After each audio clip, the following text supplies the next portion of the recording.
ಅತ್ತೆ, ಹೆಣ್ಣು ಕೊಡು ಅತ್ತೆ, ನನಗಿಂತಲೂ ನಿನಗೆ ಒಳ್ಳೆ ಗಂಡು ಸಿಗ್ತಾನ.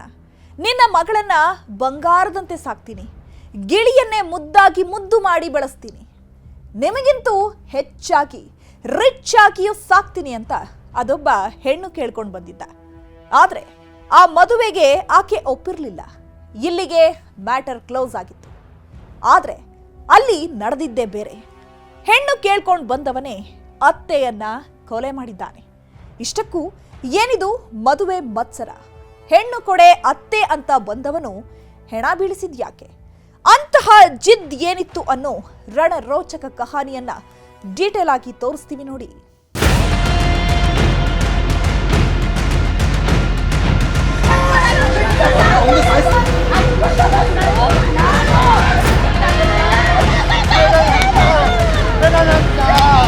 ಕೊಲೆ ಮಾಡೋ ಪ್ರಕರಣದಿಂದ ಗುದ್ದಿ ಎದೆಗೆ ಗುದ್ದಿ ಸಾಯಿಸಾಕಿರುವಂತ.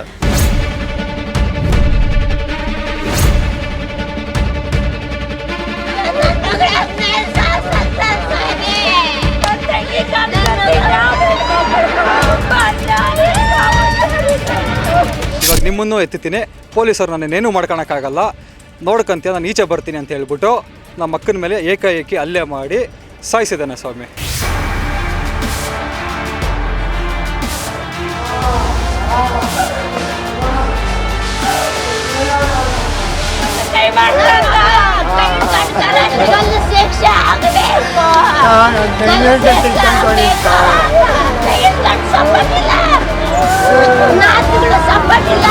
ಅವನು ದೊಡ್ಡ ರೌಡಿ, ಅವನ್ಕ ಕೊಡಕ್ಕೆ ಇಷ್ಟ ಇರಲಿಲ್ಲ ನಮ್ಗೆ, ಅದಕ್ಕೆ ನಮ್ಗೆ ಕೊಡಕ್ಕೆ ಇಷ್ಟ ಇಲ್ಲ, ಅದಕ್ಕೆ ನಾವು ಕೊಟ್ಟಿಲ್ಲ. ಇದಕ್ಕೆ ಈ ಥರ ಸಾಯಿಸಾಕ್ತಾರೆ ನಮ್ಮನ್ನು.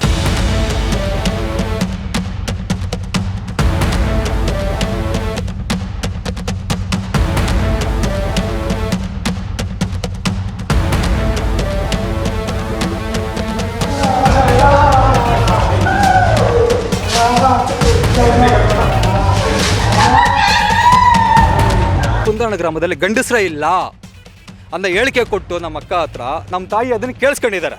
ಕೊಟ್ಬಿಟ್ಟು ಬಂದು ಹೊಡೆದ.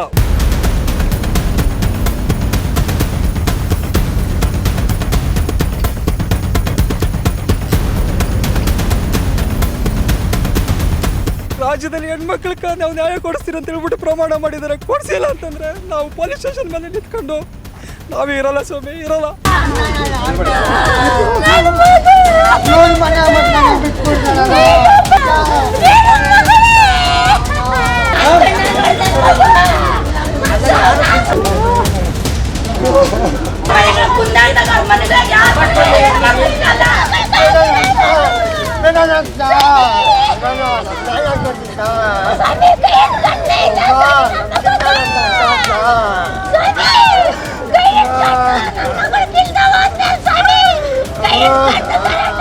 ನ್ಯಾಯ ಕೊಡಿಸಿ ಸರ್, ನ್ಯಾಯ ಕೊಡಿಸಿ. ಹೆಣ್ಣು ಮಕ್ಕಳ ವಿಷಯದಲ್ಲಿ ನ್ಯಾಯ ಕೊಡಿಸಿ. ಇಲ್ಲವಾದಲ್ಲಿ ಪೊಲೀಸ್ ಸ್ಟೇಷನ್ ಮುಂದೆಯೇ ನಾವು ಸಾಯ್ತೀವಿ ಅಂತ ಆಕ್ರೋಶಗೊಂಡಿದ್ರು. ಕಣ್ಣೀರಿನ ಕೋಡಿಯನ್ನೇ ಹರಿಸಿದ್ರು. ಆಸ್ಪತ್ರೆ ಮುಂದೆಯೇ ಬಿದ್ದು ಒದ್ದಾಡ್ತಾರೆ. ಎದೆ ಪಡ್ಕೊಂಡು ಗೋಳಾಡಿದ್ದಾರೆ.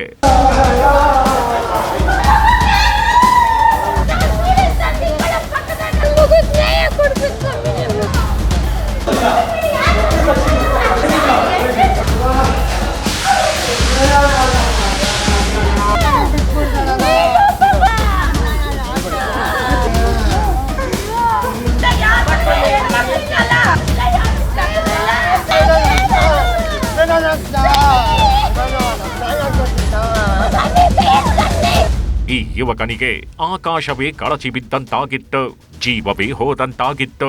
ನಮಗ್ಯಾರಿನ್ನು ದಿಕ್ಕು, ನಮ್ಮ ಮನೆ ಗತಿ ಏನು ಅಂತ ಎದೆ ಬಡ್ಕೊಂಡು ಗೋಳಾಡಿದ್ದ. ಅಯ್ಯೋ ವಿಧಿಯೇ ಅಂತ ಕಣ್ಣೀರು ಸುರಿಸಿದ್ದ. ಸಮಾಧಾನ ಮಾಡೋರು ಅಕ್ಕಪಕ್ಕದಲ್ಲೇ ಇದ್ರು. ಈ ಯುವಕನ ನೋವು ಕಡಿಮೆ ಆಗಿರ್ಲಿಲ್ಲ. ಯಾಕಂದ್ರೆ ಮನೆಯಲ್ಲಿ ದೀಪ ಹಚ್ಚಿ ಮನೆಯನ್ನ ಮುನ್ನಡೆಸ್ಕೊಂಡು ಹೋಗುತ್ತಿದ್ದ ತಾಯಿಯ ಕೊಲೆ ನಡೆದಿತ್ತು.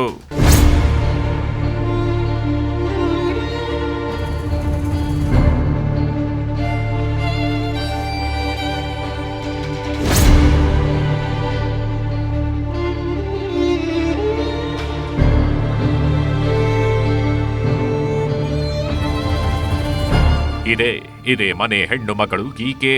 ಇದೇ ಮನೆಯ ಕಣ್ಣಾಗಿದ್ದವಳು. ವಯಸ್ಸಿಗೆ ಬಂದಿರೋ ಮಕ್ಕಳನ್ನ ಜೋಪಾನ ಮಾಡುತ್ತ ಮಕ್ಕಳ ಭವಿಷ್ಯ ರೂಪಿಸೋ ಕೆಲಸದಲ್ಲಿದ್ದಳು. ಇಂತಹ ತಾಯಿಯನ್ನ ಬರೀ ಕೈನಲ್ಲದೆ ಗುದ್ದಿ ಗುದ್ದಿ ಕೊಲೆ ಮಾಡಲಾಗಿದೆ. ಈಕೆ ಇದೇ ಮನೆಯ ಎದುರೇ ಹೆಣವಾಗಿ ಹೋಗಿದ್ದಾಳೆ. ಈಕೆ ಹೆಸರು ರೇಣುಕಾ.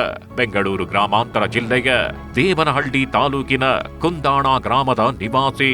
38 ವರ್ಷ ವಯಸ್ಸು.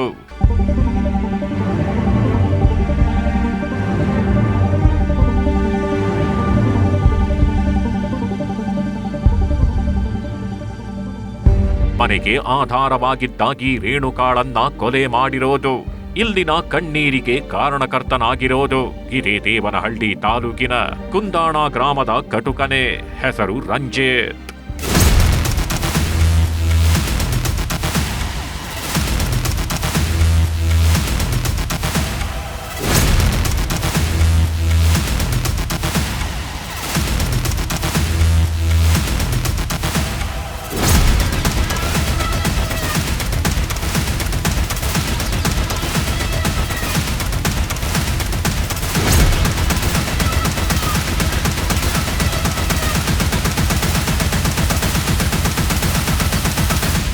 ಅದೇನ್ ಲುಕ್ಕು, ಅದೇನ್ ಫೈರಿಂಗ್ ಪೋಸು. ಅಬ್ಬಬ್ಬ, ಕೈಯಲ್ಲಿ ಲಾಂಗ್ ಹಿಡ್ಕೊಂಡು ಥೇಟ್ ಸಿನಿಮಾ ಪ್ರಮೋಷನ್ಗೆ ಫೋಟೋ ಕ್ಲಿಕ್ಕಿಸಿಕೊಂಡಿದ್ದಾನೆ. ತಾನು ಮಾತನಾಡೋದೇನಿದ್ರು ಲಾಂಗ್ ನಲ್ದೆ ಅನ್ನೋ ರೇಂಜಿಗೆ ಕ್ಯಾಮರಾ ಮುಂದೆ ಲಾಂಗ್ ತೋರಿಸಿ ಸಂದೇಶ ಕೊಡ್ತಾನೆ. ಕೊನೆಗೆ ಈ ರಫ್ ಅಂಡ್ ಟಫ್ ರಂಜಿತ್ ಕೈನಲ್ದೇ ಗುದ್ದಿ ಗುದ್ದಿ, ಕಾಲಲ್ದೇ ಒದ್ದು ಅತಿ ಭಯಾನಕವಾಗಿ ರೇಣುಕಾಳನ್ನ ಕೊಲೆ ಮಾಡಿದ್ದಾನೆ. ಊರಿನ ಜನ ನೋಡ್ತಿರೋವಾಗ್ಲೇ ಮಹಿಳೆಯನ್ನ ಸಾಯಿಸಿದ್ದಾನೆ. ನಾನು ಏನು ಬೇಕಾ ಮಾಡ್ತೀನಿ, ಇವತ್ತು ನಿನ್ನ ಮಗಳನ್ನೂ ಸಾಯಿಸ್ತೀನಿ, ನಿನ್ನೂ ಸಾಯಿಸ್ತೀನಿ, ಏನೇ ಮಾಡಂಗಿದ್ದೆ ಅಂದ್ಬಿಟ್ಟು ನನ್ನ ಮಗಳನ್ನ ದಕ್ಕಿಗೆ ಒದ್ದು ಕೆಳಗಡೆ ಹಾಕೊಂಡು ಒದ್ದು ನನ್ನ ಮಗು ಹೋಗ ಬರೋ ಪ್ರಾಣ ಮಾಡಿ, ಆಮೇಲೆ ನಾನು ಅಡ್ಡ ಹೋಗಿದ್ಕ ಅವ್ರ ಅಮ್ಮನೂ ಕೈಗಳಿಟ್ಕೊಂಡ್ಳು, ನನ್ನ ಮಗು ಕೈನ ಇಟ್ಕೊಂಡು ಮುಂದಲ್ಲಿ ಇಟ್ಕೊಂಡಿದ್ಲು. ಅವನು ದೊಕ್ಕಿಗೆ ಕಾಲಿಗೆ ಒದ್ದು ಉಸಿರಾಡೋಕ್ಕಾಗ್ದಿರ ನನ್ನ ಮಗಳು ಹಂಗೆ ಕುಸ್ತಿ ಬಿತ್ತಲ್ಲೇ ಪ್ರಾಣ ಹೋಯ್ತು ಸ್ವಾಮಿ. ಈ ರಣಹದ್ದು ರಂಜಿತ್ ಸುಮ್ಮನೆ ಅಲ್ಲ, ರೌಡಿ ಶೀಟರ್. ಈ ಹಿಂದೆ ಗ್ಯಾಂಗ್ ಕಟ್ಟಿಕೊಂಡು ಗುಂಪು ಕಟ್ಟಿಕೊಂಡು ಅದೊಂದು ಮನೆಯ ಮೇಲೆ ದಾಳಿ ಮಾಡಿದ್ದ ಪ್ರಕರಣದಲ್ಲಿ ತಗಲಾಕೊಂಡಿದ್ದ. ಹೀಗಾಗಿ ದೇವನಹಳ್ಳಿ ಸಮೀಪದ ವಿಶ್ವನಾಥಪುರ ಪೊಲೀಸ್ ಸ್ಟೇಷನ್ನಲ್ಲಿ ರೌಡಿ ಶೀಟ್ ಓಪನ್ ಆಗಿತ್ತು. ಪೊಲೀಸರು ಆಗಾಗ ಕರೆದು ಈ ರಂಜಿತ್ಗೆ ವಾರ್ನಿಂಗ್ ಕೊಡ್ತಿದ್ರು. ಆದ್ರೀಗ ಪೊಲೀಸರು ಏನೂ ಮಾಡೋಕೆ ಆಗಲ್ಲ, ಎಲ್ಲರಿಗೂ ದುಡ್ಡು ಬಿಸಾಡಿ ಎಲ್ಲರನ್ನೂ ದುಡ್ಡು ಕೊಟ್ಟು ಕೊಂಡುಕೊಳ್ತೀನಿ, ನನ್ನನ್ನ ಯಾರು ಏನೂ ಮಾಡೋಕಾಗಲ್ಲ ಅಂತ ಕ್ರೌರ್ಯ ಮೆರೆದಿದ್ದಾನೆ. ರೇಣುಕಾಳನ್ನ ಕಾಲಲ್ಲೇ ಪಕ್ಕೆಗೆ ಒದ್ದು ಸಾಯಿಸಿದ್ದಾನೆ. ಏನು ಮಾಡ್ಕೊಂತೀರಾ, ಹೊಡೆದು ಬಿಡ್ತೀರಾ, ನಿಮ್ಮಿಂದ ಏನಾಗ್ತದೆ, ನನ್ನನ್ನು ಡೋಟ್ ಓಡಿ ನಾನೇನು ಮಾಡೋಕ್ಕಾಗಲ್ಲ ಅಂತ ಹೇಳ್ಕೊಂಡತ್ತಿದ್ದ. ಅದಕ್ಕೆ ನಮ್ಮ ಅಮ್ಮನ ತಳ್ದ. ನಾನು ಯಾಕೆ ತಳ್ಳಿ ಅಂತ ಕೇಳೋಕೋಯ್ತು, ನನಗೆ 2 ಕಿತ್ತ ಕಣ್ಣು ಗುದ್ದ, ನನಗೆ ಏಟೆಲ್ಲ ಆಯಿತು, ಬ್ಲಡ್ಡೆಲ್ಲ ಬಂತು. ಹಾಗೆ ನಮ್ಮ ಅಜ್ಜಿ ಬಂದರು, ಯಾಕೆ ಹಿಂಗೆ ಹೊಡಿತಿದ್ದೆ ಅಂದಿದ್ಕ ನಮ್ಮ ಅಜ್ಜಿನೂ ಕೆಳಗೆ ದಬ್ಬಿ ನಮ್ಮ ನೋಡೋಕ್ಕೆ ಶುರು ಮಾಡಿದ್ರು. ಅದು ಅಣ್ಣೆ ಆಯಿತು. ಅಷ್ಟೊತ್ತಿಗೆ ಅವ್ರ ಅಮ್ಮ, ಅವ್ರ ಅಣ್ಣ ಮತ್ತು ಅವ್ರ ದೊಡ್ಡಪ್ಪ 3 ಬಂದು ಹೊಡೆದ್ರು. ಕೊಲೆ ಮಾಡೋ ಪ್ರಕರಣದಿಂದ ಗುದ್ದಿ ಎದೆಗೆ ಗುದ್ದಿ ಸಾಯಿಸಾಕಿರುತ್ತ. ಸುಖ ಸುಮ್ಮನೆ ಯಾರು ಯಾರನ್ನು ಕೊಲೆ ಮಾಡೋಕಾಗಲ್ಲ, ಕಾರಣವೇ ಇಲ್ಲದೆ ಕೊಲೆ ಮಾಡೋ ತನಕ ಹೋಗಲ್ಲ. ಈಗ ಇಲ್ಲಿ ರೇಣುಕಾ ಕೊಲೆಯಾಗಿ ಹೋಗಿರೋದು ಎಷ್ಟು ನಿಜವೋ ಎಷ್ಟು ಸತ್ಯವೋ, ಈ ಕೊಲೆ ಹಿಂದೆ ಒಂದು ಕಾರಣ ಇದ್ದೇ ಇರುತ್ತೆ.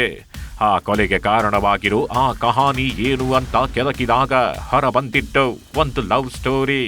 ಆ ಲವ್ ಸ್ಟೋರಿ ನಡೀತಾಗಿದ್ದು ಕೊಲೆಯಾಗಿ ಹೋಗಿರೋ ರೇಣುಕಾ ಹಾಗೂ ಈ ಕಿತ್ತೋದ್ ರಂಜಿತ್ ನಡುವೆ ಅಲ್ಲ, ಬದಲಿಗೆ ರೇಣುಕಾಳ ಮಗಳ ಜೊತೆ. ಪ್ರೇಯಸಿಯ ತಾಯಿಯನ್ನೇ ಕೊಂದ ರೌಡಿ ರಂಜಿತ್. ಲವ್ ಮದುವೆ ಮ್ಯಾಟರ್ ಆಗಿದ್ದು ಮರ್ಡರ್. ಈ ರೌಡಿ ರಂಜಿತ್ನ ಲವ್ ಸ್ಟೋರಿ ಶುರುವಾಗೋದು ಕಳೆದ 3 ವರ್ಷಗಳ ಹಿಂದೆ. ಆ 3 ವರ್ಷಗಳ ಹಿಂದೆ ರಂಜಿತ್ ಹಾಗೂ ರೇಣುಕಾಳ ಪುತ್ರಿ ಪ್ರೀತಿಯಲ್ಲಿ ಮುಳುಗೋಗಿದ್ರು. ಒಂದೇ ಊರು, ಒಂದೇ ಏರಿಯಾ, ಬೆಳಗ್ಗೆದ್ದು ವಾಕಿಂಗ್ಗೆ ಅಂತ ಬಂದ್ರೆ ಕಾಣಿಸೋದು ಮನೆ. ಹೀಗಾಗಿ ರಂಜಿತ್ ಹಾಗೂ ರೇಣುಕಾಳ ಮಗಳ ನಡುವೆ ಸ್ನೇಹ ಬೆಳೆದಿತ್ತು. ಆ ಸ್ನೇಹ ಪ್ರೀತಿಗೆ ತಿರುಗಿತ್ತು. ರಹಸ್ಯವಾಗಿ ರಂಜಿತ್ ಹಾಗೂ ಆಕೆ ಪ್ರೇಮ ಲೋಕದಲ್ಲಿ ಪ್ರೇಮ ಪಕ್ಷಿಗಳಂತೆ ಹಾರಾಡ್ತಿದ್ರು, ಗಿಡ ಮರ ಸುತ್ತಿದ್ರು, ನಂದಿ ಬೆಟ್ಟದಲ್ಲಿ ತಿರುಗಾಡಿದ್ರು. ಈ ನಡುವೆ ರಂಜಿತ್ ಒಂದು ನಿರ್ಧಾರಕ್ಕೆ ಬಂದಿದ್ದ. 3 ವರ್ಷಗಳ ಆ ನಿರ್ಧಾರವೇ ಈಗಿನ ಕೊಲೆಗೆ ಕಾರಣವಾಗಿರೋದು. ಅದು 2023 ಹೆಣ್ಣು ಕೇಳ್ಕೊಂಡು ಬಂದ ಲವ್ವ. ಅದು 2023 ರೇಣುಕಾ ಮನೆಯಲ್ಲಿ ಈ ರಂಜಿತ್ ಹಾಗೂ ಮಗಳ ಲವ್ ಸ್ಟೋರಿ ಗೊತ್ತಾಗಿತ್ತು. ವಯಸ್ಸಲ್ದದ ವಯಸ್ಸಲ್ದಿ ನಿಮ್ದೇನ್ ಕಥೆ ಅಂತ ರೇಣುಕಾ ಪ್ರಶ್ನೆ ಮಾಡಿದ್ದಳು. ಮಗಳನ್ನ ಬೈದು ಮನೆಯಲ್ಲಿ ಗಿರಿಸ್ಕೊಂಡಿದ್ಲು. ಹೀಗಾಗಿ ಈ ರಂಜಿತ್ ಆವತ್ತೊಂದು ದಿನ ನೇರವಾಗಿ ರೇಣುಕಾಳ ಮನೆಗೆ ಬಂದು ಬಿಟ್ಟಿದ್ದ. ಹೆಣ್ಣು ಕೊಡೆ ಅತ್ತೆ ಅಂತ ಕೇಳಿದ್ದ. ನಿನ್ನ ಮಗಳನ್ನ ನಾನು ತುಂಬಾ ರಿಚ್ ಆಗಿ ಸಾಕ್ತೀನಿ, ನಿಮಗಿಂತ ಹೆಚ್ಚಾಗಿ ನೋಡ್ಕೊಳ್ತೀನಿ ಅಂತ ಸಿನಿಮಾ ಸ್ಟೈಲ್ನಲ್ಲಿ ಡೈಲಾಗ್ ಹೊಡೆದಿದ್ದ. ನಾವಿಬ್ಬರು ಪ್ರೀತಿ ಮಾಡ್ತಿದ್ದೇವೆ, ಮದುವೆ ಆಗ್ಬೇಕು ಅಂತ ಅಂದುಕೊಂಡಿದ್ದೇವೆ, ಮದುವೆ ಮಾಡಿಕೊಡಿ ಅಂತ ಕೇಳಿದ್ದ. ವರಸೆಯಲ್ಲಿ ಅತ್ತೆ ಅಲ್ಲದಿದ್ದರು ಪ್ರೇಯಸಿಯ ತಾಯಿಯನ್ನ ಅತ್ತೆ ಅತ್ತೆ ಅಂತಿದ್ದ. ಆದ್ರೆ ಆವತ್ತು ಈ ರೇಣುಕಾ ಮದುವೆಗೆ ಒಪ್ಪಿರ್ಲಿಲ್ಲ.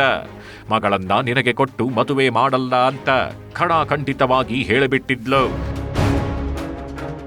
ನನ್ನ ತಂಗಿನ ಅವನಿಗೆ ಕೊಡಬೇಕಾಗಿತ್ತು ಅಂತ ಮಾಡ್ತಿದ್ದ. ನಮಗೆ ಇಷ್ಟ ಇರಲಿಲ್ಲ. ಆದ್ದರಿಂದ ಈ ಕಾರಣಕ್ಕಾಗಿ ಈ ಥರ ಮಾಡ್ದ. ಏನು ಯಾಕೆ ಇಷ್ಟ ಇಲ್ಲ?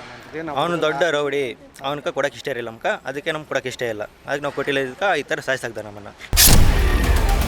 ಹೆಣ್ಣು ಕೇಳಿಕೊಂಡು ಬಂದು ಹೆಣ್ಣು ಕೊಡಲ್ಲ ಎಂದಿದ್ದಕ್ಕೆ ರೇಣುಕಾಳನ್ನ ಕೊಲೆ ಮಾಡಿಲ್ಲ.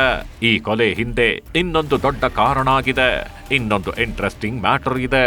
ಆ ವಿಷಯ ಏನು ಅಂತ ಡೀಟೇಲ್ಡ್ ಆಗಿ ತೋರಿಸ್ತೀವಿ. ಅದಕ್ಕೂ ಮುನ್ನ ರೇಣುಕಾಳನ್ನ ಈ ಪಾಪಿ ರಂಜಿತ್ ಕೊಲೆ ಮಾಡಿದ್ದು ಹೇಗೆ, ಪ್ರೇಮದ ಕಿಚ್ಚು ಧಗಧಗಿಸಿದ್ ಹೇಗೆ ಅನ್ನೋದನ್ನ ತೋರಿಸಿಬಿಡ್ತೇವೆ. ದಿನಾಂಕ 20 ಫೆಬ್ರವರಿ 2026. ಕಾಲಲ್ಲಿ ಬದ್ದ, ಪಂಚ್ ಕೊಟ್ಟು ಕೊಂದ. ಅದು ಇದೇ ತಿಂಗಳ 20ನೇ ತಾರೀಕು ಸಂಜೆ ಸುಮಾರು 4 ಗಂಟೆಯಾಗಿತ್ತು. ಎಲ್ಲೋ ಹೊರಗಡೆಗೆ ಹೋಗಿದ್ದಾಗಿ ರಂಜಿತ್ ಮನೆಗೆ ವಾಪಸ್ ಆಗಿದ್ದ. ಈ ವೇಳೆ ತನ್ನ ಪಾಡಿಗೆ ತಾನು ಮನೆಗೆ ಹೋಗೋದು ಬಿಟ್ಟು ರೇಣುಕಾಳನ್ನ ಬೈದಾಡ್ಕೊಂಡು ಹೋಗಿದ್ನಂತೆ. ಈ ವೇಳೆ ರೇಣುಕಾ ರಂಜಿತ್ನನ್ನ ತಡೆದು ಪ್ರಶ್ನೆ ಮಾಡಿದ್ದಾಳೆ. ಹಳ್ಳಿ ಸ್ಟೈಲ್ನಲ್ಲಿ ಕಾಲರ್ ಹಿಡ್ಕೊಂಡು ಇದೆಲ್ಲ ಸರಿ ಇರಲ್ಲ ಅಂತ ವಾರ್ನಿಂಗ್ ಕೊಟ್ಟಿದ್ದಾಳಷ್ಟೇ.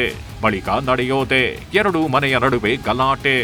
ರಂಜಿತ್ ಹಾಗೂ ರೇಣುಕಾ ಗಲಾಟೆ ಮಾಡ್ಕೊಳ್ತಾಗಿದ್ದಂತೆ ಎರಡೂ ಮನೆಯವರು ಓಡೋಡಿ ಬಂದಿದ್ದಾರೆ. ಈ ವೇಳೆ ಜಗಳ ಬಿಡಿಸೋದು ಬಿಟ್ಟು ಎರಡೂ ಮನೆಯ ಸದಸ್ಯರು ಉರಿಯೋ ಬೆಂಕಿಗೆ ತುಪ್ಪ ಸುರಿದರಂತೆ. ತಾವು ಕೂಡ ಜಗಳಕ್ಕೆ ನಿಂತಿದ್ದಾರೆ. ಆಗ ಮೆಂಟಲ್ನಂತೆ ಆದಾಗಿ ರಂಜಿತ್ ರೇಣುಕಾ ಮೇಲೆ ಮುಗಿ ಬಿದ್ದಿದ್ದ. ರೇಣುಕಾಳ ಎದೆ ಹಾಗೂ ಪಕ್ಕೆಗೆ ಪಂಚ್ ಮೇಲೆ ಪಂಚ್ ಕೊಟ್ಟಿದ್ದಾನೆ. ಕಾಲಲ್ಲಿ ಒದ್ದು ಕ್ರೌರ್ಯ ಮೆರೆದಿದ್ದಾನೆ. ರಂಜಿತ್ ಕೊಟ್ಟ ಗೇಟಿಗೆ ರೇಣುಕಾ ಸ್ಪಾಟ್ನಲ್ಲೇ ಕುಸಿದು ಬಿದ್ದಿದ್ಲು. ಹೀಗಾಗಿ ರೇಣುಕಾಳನ್ನ ಮಗ ಆಸ್ಪತ್ರೆಗೆ ಎತ್ಕೊಂಡು ಓಡೋಡಿ ಬಂದಿದ್ದ. ಆಸ್ಪತ್ರೆಗೆ ಸೇರಿಸಿ ಅಮ್ಮ ವಾಪಸ್ ಬರ್ತಾಳೆ ಅಂತ ಕಾಯ್ತಿದ್ದ. ಆದ್ರೆ ಮರುದಿನ ಕಾಣಿಸೋದು ಶವವಾಗಿ. ಜೀವ ತೆಗೀನೇ ತೆಗಿತೀನಿ ಅಂದ್ಬಿಟ್ಟು ಸ್ವಾಮಿ ಒದ್ದು ನನ್ನ ಮಗುನ ಹೋಗ ಬರ ಪ್ರಾಣ ಮಾಡಿ ಕೆಳಕ್ಕೆ ಹಾಕೊಂಡು ತುಳಿದಿದ್ದಾನೆ ಸ್ವಾಮಿ. ಆ ಫ್ರಿಜ್ಜಲ್ಲಿ ನನ್ನ ಹುಡುಗನ ರಾಪನ ಕೈ ಕಣ್ಗೆ ಗುದ್ದಿ ಸ್ವಾಮಿ. ಅವನನ್ನು ಕಣ್ಣು ಊದೋಗ್ಬಿಡ್ತು. ನನ್ನ ಮಗು ಅಲ್ಲಿ ಬಿತ್ತವಳೆ. ನನ್ನ ಮಗು ಕಣ್ಣು ಊದಾಗೈತು ನಮ್ಮ ಮಗನ್ಕ. ನನ್ನೊಂದು ಕಡೆ ತಳ್ಳಿಬಿಟ್ರು, ನಾನೊಂದು ಕಡೆ ಬಿತ್ತೋದೆ ಸ್ವಾಮಿ. ನಮ್ಮ ಮಗುಗೆ ನ್ಯಾಯ ಕೊಡಿಸ್ಬೇಕು ಸ್ವಾಮಿ. ಇನ್ನೊಬ್ಬರು ಹೆಣ್ಣು ಮಕ್ಳಿಗೆ ಈ ಥರ ಆಗಬೇಡ ಸ್ವಾಮಿ. ಅಕ್ಕಪಕ್ಕದ ನಿವಾಸಿಗಳು ಅದರಲ್ಲೂ ಪ್ರೀತಿ ವಿಷಯದಲ್ಲಿ ಮುನಿಸು ದ್ವೇಷ ಹುಟ್ಕೊಂಡಿತ್ತು. ಆದ್ರೆ ಆವತ್ತು ಮದುವೆ ಮಾಡಿಕೊಡಲ್ಲ ಅಂತ ಹೇಳಿ ಮಾತನಾಡಿ ಕಳುಹಿಸಿದಾಗ ಎಲ್ಲಾ ಸಮಸ್ಯೆಗೆ ಬ್ರೇಕ್ ಬಿತ್ತು ಅಂತ ಎಲ್ರೂ ಅಂದ್ಕೊಂಡಿದ್ರು. ಆದರೆ ಅಸಲಿಗೆ ಸಮಸ್ಯೆ ಶುರುವಾಗಿದ್ದೆ ಆವತ್ತಿನಿಂದ. ಮದುವೆ ಮಾತುಕತೆ ನಡೆದ ದಿನದಿಂದಲೂ ಊರಲ್ಲಿ ಹವಾ ಮಾಡ್ಕೊಂಡು ಓಡಾಡ್ತಿದ್ದಾಗಿ ರಂಜಿತ್ ಹೋದಾಗ ಬಂದಾಗೆಲ್ಲ ರೇಣುಕಾಳನ್ನ ಬೈಕೊಂಡು ಹೋಗ್ತಿದ್ನಂತೆ. ಮಗಳನ್ನ ಮದುವೆ ಮಾಡಿಕೊಟ್ಟಿಲ್ಲ ಅಂತ ಮನಸ್ನಲ್ಲಿ ಕೋಪ ಆಗಿಟ್ಕೊಂಡು ಸುಖ ಸುಮ್ಮನೆ ಕಾಲ್ ಕೆರ್ಕೊಂಡು ಜಗಳಕ್ಕೆ ಬರ್ತಿದ್ನಂತೆ. ಆದರೆ ಫೆಬ್ರವರಿ 20ನೇ ತಾರೀಕು ಆ ಜಗಳ ತಾರಕಕ್ಕೇರಿದೆ. ಕೊನೆಗೆ ಆ ಜಗಳದಿಂದಾಗೆ ಪ್ರೇಯಸಿಯ ತಾಯಿಯನ್ನ ಈ ರಂಜಿತ್ ಕೊಲೆ ಮಾಡಿದ್ದಾನೆ.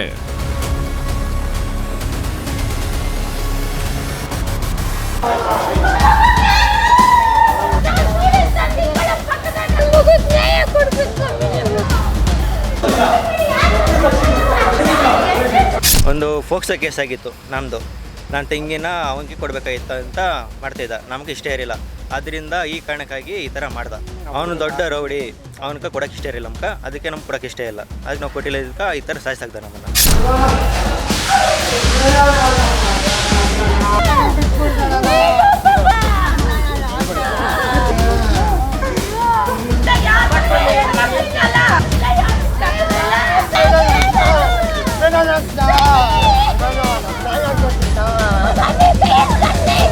ಸೋದರತ್ತೆ ಮಗಳಲ್ಲದಿದ್ರು ಈ ರಂಜಿತ್ಗೆ ಒಂದು ಕಾನ್ಫಿಡೆನ್ಸ್ ಇತ್ತು. ತನ್ನ ಬಳಿ ದುಡ್ಡಿದೆ, ಇರೋಕೆ ಮನೆಗಿದೆ, ಒಳ್ಳೆ ಫ್ಯಾಮಿಲಿ ತನ್ನ ಜೊತೆಗಿದೆ. ಹೆಣ್ಣು ಕೇಳ್ಕೊಂಡು ಹೋದ್ರೆ ಈ ರೇಣುಕಾಗಿಲ್ಲ ಅನ್ನಲ್ಲ, ರೇಣುಕಾಳ ಗಂಡನು ಕೊಡಲ್ಲ ಅಂತ ಹೇಳಲ್ಲ, ಟೈಮ್ ತಗೊಂಡು ಮದುವೆ ಮಾಡ್ಕೊಡ್ತಾರೆ ಅಂದುಕೊಂಡಿದ್ದ. ಆದರೆ ರಂಜಿತ್ನ ಲೆಕ್ಕಾಚಾರ ಉಲ್ಟಾ ಆಗಿತ್ತು. ಹೆಣ್ಣು ಕೊಡೆ ಅತ್ತೆ ಅಂತ ಕೇಳಿಕೊಂಡಿದ್ದಾಗಿ ರಂಜಿತ್ಗೆ ಅವಮಾನ ಆಗಿತ್ತು. ಪ್ರೇಯಸಿಯ ಪೋಷಕರು ಮದುವೆಗೆ ಒಪ್ಕೊಂಡಿರೋದಿಲ್ಲ. ರಂಜಿತ್ಗೆ ಮದುವೆ ಮಾಡಿಕೊಡೋಕಾಗಲ್ಲ ಅಂತ ಹೇಳೋಕೆ ರೇಣುಕಾ ಬಳಿ ಬಲವಾದ ಕಾರಣವಿತ್ತು. ರಂಜಿತ್ ಜೊತೆ ಮದುವೆ ಮಾಡಲ್ಲ ಅಂತ ಹೇಳೋದಕ್ಕೆ ಪೋಷಕರು ಹಿಂದೆ ಮುಂದೇನೂ ನೋಡಿರ್ಲಿಲ್ಲ. ಯಾಕಂದ್ರೆ ಈ ರಂಜಿತ್ ಹಾಗೂ ರೇಣುಕಾಳ ಮಗಳು ವಯಸ್ಸಲ್ಲದ ವಯಸ್ಸಲ್ಲಿ ಪ್ರೀತಿ ಮಾಡಿದ್ರು. ಅದು ಕೂಡ ರೇಣುಕಾಳ ಮಗಳಿಗೆ ಇನ್ನೂ 18 ವರ್ಷ ವಯಸ್ಸು ಆಗಿರ್ಲಿಲ್ಲ. ಮದುವೆ ಮಾಡಿಕೊಡಲ್ಲ ಎಂದಿದ್ದೇ ತಡ ಈ ರಂಜಿತ್ ಹಾಗೂ ರೇಣುಕಾಳ ಮಗಳು ದೇವನಹಳ್ಳಿ ತಾಲೂಕಿನ ಕುಂದಾಣ ಗ್ರಾಮವನ್ನ ಬೆಚ್ಚಿ ಬೀಳಿಸಿದ್ರು. ಅಮ್ಮನಿಗೆ ಮಗಳು ಬಿಗ್ ಶಾಕ್ ಕೊಟ್ಟಿದ್ದಳು. ರಂಜಿತ್ ಜೊತೆಗೆ ಪ್ರೇಯಸಿ ಜೋ 2023ರಲ್ಲಿ ಮದುವೆ ಮಾಡಿಕೊಡಿ ಅಂತ ಕೇಳ್ಕೊಂಡು ಬಂದಿದ್ದ ರಂಜಿತ್ ಸುಮ್ಮನೆ ವಾಪಸ್ ಹೋಗಿದ್ದ. ಗಲಾಟೆ ಮಾಡದೆ ಕೂಲ್ ಆಗಿಯೇ ಇದ್ದ. ಆದರೆ ಒಂದು ದಿನ ಈ ರಂಜಿತ್ ರೇಣುಕಾಳ ಮಗಳನ್ನ ಓಡಿಸ್ಕೊಂಡು ಹೋಗಿದ್ದ. ಇಬ್ಬರು ಮದುವೆಯಾಗಿ ವಾಪಸ್ ಆಗೋಣ ಅಂತ ರಂಜಿತ್ ಹಾಗೂ ರೇಣುಕಾ ಮಗಳು ಜೂಟಾಗಿದ್ರು. ಆದರೆ ರೇಣುಕಾ ಕುಟುಂಬಸ್ಥರು ಹೇಗೋ ಕಷ್ಟಪಟ್ಟು ಮಗಳನ್ನ ಹುಡುಕಿ ವಾಪಸ್ ಮನೆಗೆ ಕರ್ಕೊಂಡು ಬಂದಿದ್ರು. ಬಳಿಕ ರೇಣುಕಾ ಹಾಗೂ ರೇಣುಕಾ ಗಂಡ ಪೊಲೀಸ್ ಸ್ಟೇಷನ್ನಲ್ಲಿ ಕಂಪ್ಲೇಂಟ್ ಕೊಟ್ಟು ರಂಜಿತ್ನನ್ನ ಅರೆಸ್ಟ್ ಮಾಡಿಸಿದ್ರು.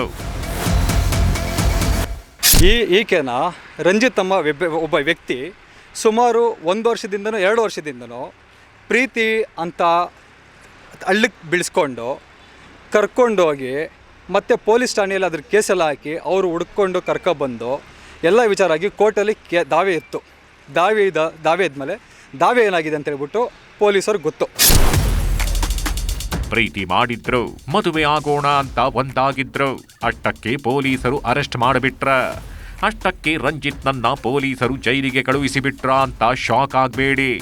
ಈ ರಂಜಿತ್ ಮೇಲೆ ಆವತ್ತು ದಾಖಲಾಗಿದ್ದದ್ದು ಫೋಕ್ಸೋ ಕೇಸ್. ಅದು ಕೂಡ ಈ ರಂಜಿತ್ ಪ್ರೇಯಸಿಯನ್ನ ಕರ್ಕೊಂಡು ಹೋದಾಗ ಆಕೆ 1.5 ತಿಂಗಳ ಗರ್ಭಿಣಿಯಾಗಿದ್ಲು. ಪೋಷಕರು ಮಾತ್ರೆ ಕೊಟ್ಟು ಅಬಾರ್ಷನ್ ಮಾಡಿಸಿದ್ರು. ನಂತರ ರಂಜಿತ್ ವಿರುದ್ಧ ಫೋಕ್ಸೋ ಕೇಸ್ ಹಾಕಿಸಿ ಜೈಲಿಗೆ ಕಳುಹಿಸಿದ್ರು. ಆದ್ರೆ 2024ರಲ್ಲಿ ಕೋರ್ಟ್ನಲ್ಲಿ ವಿಚಾರಣೆ ನಡೆಯುವಾಗ ರಂಜಿತ್ನ ಲವ್ವರ್ ಶಾಕ್ ಕೊಟ್ಟಿದ್ಲು. ರಂಜಿತ್ ನನಗೆ ಮೋಸ ಮಾಡಿಲ್ಲ, ನಾನು ಇಷ್ಟಪಟ್ಟೆ ಮದುವೆಯಾಗೋಕೆ ಹೋಗಿದ್ದು ಅಂತ ಹೇಳಿದ್ಲು. ಹೀಗಾಗಿ ರಂಜಿತ್ಗೆ ಬಿಡುಗಡೆ ಭಾಗ್ಯ ಸಿಕ್ಕಿತ್ತು.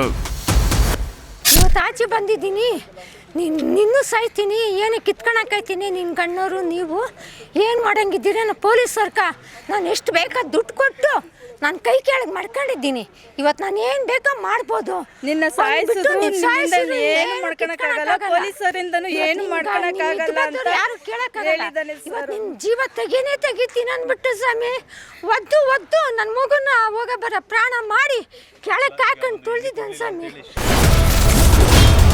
ಜೈಲಿನಿಂದ ರಿಲೀಸ್ ಆದ ಲವ್ವರ್ ತಾಯಿಯನ್ನೇ ಕೊಂದ. ಫೋಕ್ಸೋ ಕೇಸ್ ಆದ ದಿನದಿಂದ ಈ ರಂಜಿತ್ ಜೈಲಿನಲ್ಲಿದ್ರೆ ರಂಜಿತ್ನ ಪ್ರೇಯಸಿ ಸಾಂತ್ವನ ಕೇಂದ್ರದಲ್ಲಿದ್ದಳು. ಅಮ್ಮನ ಮನೆಗೆ ಹೋಗದೆ ಸಾಂತ್ವನ ಕೇಂದ್ರದಲ್ಲಿ ಉಳಿದು ಬಿಟ್ಟಿದ್ಲು.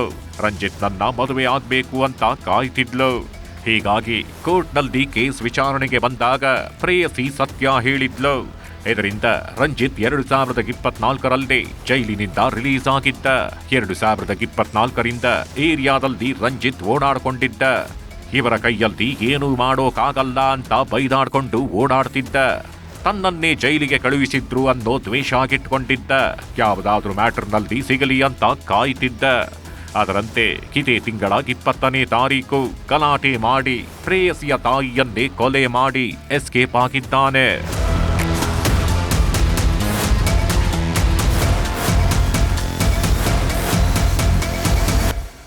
ರಂಜಿತ್ ಮತ್ತು ಅವ್ರ ತಾಯಿ ಮತ್ತು ಇವರಿಬ್ಬರ ಜೊತೆ ಹಿಂದೆ ಇರ್ತಕ್ಕಂಥ ಇನ್ನೊಬ್ಬ ವ್ಯಕ್ತಿ 3ನೇವರು 3 ಜನದ ಮೇಲೇನು ಇದು ಆಪಾದನೆ ಇದೆ. ಪೊಲೀಸ್ ಹೇಳಿಕೆಯಲ್ಲಿ ನಾವು ಕಂಪ್ಲೇಂಟ್ ಕೊಟ್ಟಿದ್ದೀರಿ, ಸಾಹೇಬ್ರಿಗೆ ಹೇಳಿದ್ದಾರೆ, ನ್ಯಾಯ ಕೊಡಿಸ್ತೀರಿ ಅಂತ ಹೇಳಿದ್ದಾರೆ. ಗೌರ್ಮೆಂಟ್ ಹಾಸ್ಪಿಟ್ಲಿಗೆ ಹಾಕೋ ಬಂದಿದ್ದಾರೆ, ಅಲ್ಲಿ ನೋವು ಅಂತ ಹೇಳಿದ್ದಾರೆ. ಪೊಲೀಸರು ಹೋಗ್ಬಿಟ್ಟೆಲ್ಲ ಕೇಳಿದರೆ ನ್ಯಾಯ ಕೊಡಿಸ್ತೀರಿ, ರಾಜ್ಯದಲ್ಲಿ ಹೆಣ್ಮಕ್ಳಿಗೆ ನಾವು ನ್ಯಾಯ ಕೊಡಿಸ್ತೀರಿ ಅಂತ ಹೇಳ್ಬಿಟ್ಟು ಪ್ರಮಾಣ ಮಾಡಿದ್ದಾರೆ. ಕೊಡಿಸಿಲ್ಲ ಅಂತಂದರೆ ನಾವು ಪೊಲೀಸ್ ಸ್ಟೇಷನ್ ಮೇಲೆ ನಿಂತ್ಕೊಂಡು ನಾವೇ ಇರಲ್ಲ ಸ್ವಾಮಿ, ಇರಲ್ಲ.